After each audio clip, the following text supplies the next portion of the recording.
শুনো শুনো শুনো সবাই কান খুলে শুনো, নবাব সাহেব তার মেয়ের জন্য পাত্র খুঁজতেছে। যারা যারা বিয়ে করতে ইচ্ছুক তারা তারা বাগের বাড়িতে চলে আসো। শুনো শুনো শুনো। কি কইলো?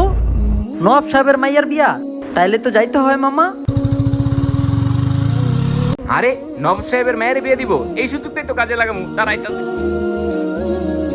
আরে নবাব সাহেবের মায়ের বিয়া দিব, যাই দেখি কি হয়। কিরে তুই কি অ্যানাউন্সমেন্ট করছ নাই? জি হুজুর করছি তো, পুরো মহল্লা জানাই দিছি। তো আহে নাকে। আসসালামু আলাইকুম নবাব সাহেব। ওয়ালাইকুম আসসালাম। আসসালামু আলাইকুম নবাব সাহেব। ওয়ালাইকুম আসসালাম।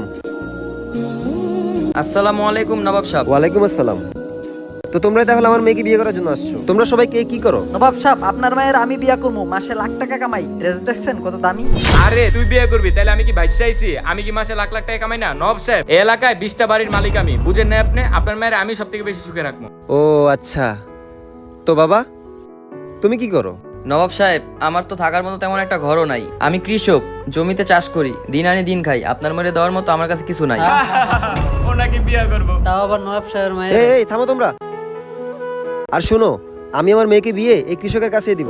তোমরা কি বলো? তোমাদের কোনো আপত্তি আছে? কি আপত্তি তো থাকবোই, মাসে লাখ টাকা কামাই, আমার কাছে বিয়া না দিয়া এই গরিব ক্ষেতের কাছে আপনি মায়া বিয়া দিতে মানা যায় না এটা? নবাব সাহেব আপনার কি মাথা টাথা ঠিক আছে? সামান্য কৃষকের সাথে আপনার মায়ের বিয়ে দিবেন? অত নিজেরই থাকার জায়গা নাই। ও আপনার মায়ের কেন সুখে রাখবে? আমার কাছে দেন, আমি আপনার মায়ের সব থেকে বেশি সুখে রাখবো। আরে না, আমারও 20টা বাড়ি আছে। চুপ থাকো তোমরা সবাই। আমি আমার মেয়ের বিয়ে গরিব কৃষকের সাথে দিব বলছি, গরিব কৃষকের সাথেই দিব। কিন্তু কেন নবাব সাহেব? কারণ হচ্ছে এটাই, লোকটা গরিব হলেও পাঁচ ওয়াক্ত নামাজি। এই রোদের মধ্যে আমি হাঁটতে পারতাছি না, তাও আবার ছাতা নিয়া, আর এই কিনা নামাজ পড়তেছে এখানে। জি হুজুর, লোকটা অনেক ভালো। আমাদের নবী করিম সাল্লাল্লাহু আলাইহি সাল্লাম বলছেন, বিয়ে শাদী ধনী গরিব দেখে নয়, বরঞ্চ পাঁচ ওয়াক্ত নামাজি এবং দিনদার ব্যক্তির কাছে দেওয়া উত্তম। চলো বাবা। চাপো চাপো তোমরা। ভিডিও থেকে আপনারা কি শিখলেন কমেন্টে জানাবেন, আর ভিডিওটি ভালো লাগলে অবশ্যই সাবস্ক্রাইব করবেন।